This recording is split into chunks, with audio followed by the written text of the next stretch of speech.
Near miss. Near to where the line from the big engine shed joins the main line, there are some special points. They are called trap points, and the rails don't go anywhere, but are just long enough to derail anything running away and prevent it from colliding with engines on the main line. They are worked by a very powerful spring, but can be controlled from the signal box when the engines need to join the main line on purpose. Henry could never understand why they were there. "Useless things," he grumbled. "They can take them away as soon as they like." "Run away indeed! Why should we want to run away from our nice warm shed? Tell me that." Neither Gordon nor James could, so they didn't bother to try. One night, Henry was alone in the shed. This was unusual, but Gordon was not due back until early in the morning, and James had been delayed by the other railway. It was a cold night, and Henry felt lonely. He was glad when the firelighter came earlier than usual. Gratefully, Henry felt warmth spread through his boiler. He was drowsy and comfortable.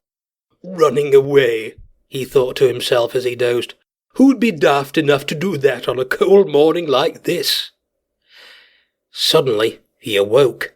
Someone was climbing the steps to his cab. It was the firelighter, who thought it would be fun, while no one was about, to drive an engine.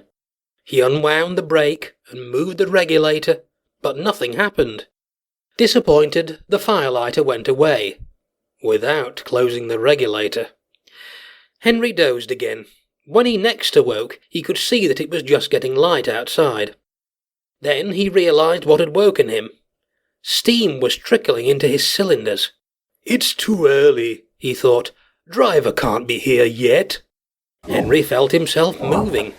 He tried to stop, but he couldn't without his driver and fireman. He tried to whistle. He couldn't do that either. It was cold and frosty outside. "Oh," thought Henry as he rumbled along. "I don't like this." But there was nothing he could do about it. Then he remembered the main line. "Horrors," he thought. "I hope nothing's coming."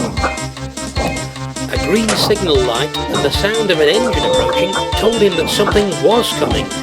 "Help," thought Henry again. He shut his eyes and waited for the crash. Just then, his front wheels slid to one side.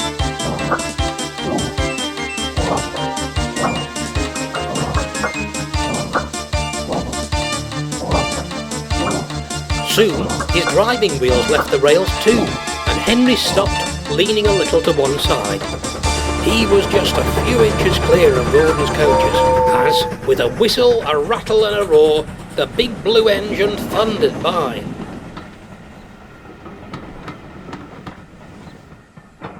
"Phew!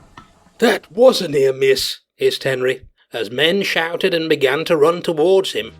"Thank you, Trap Points. You can stay there just as long as you like."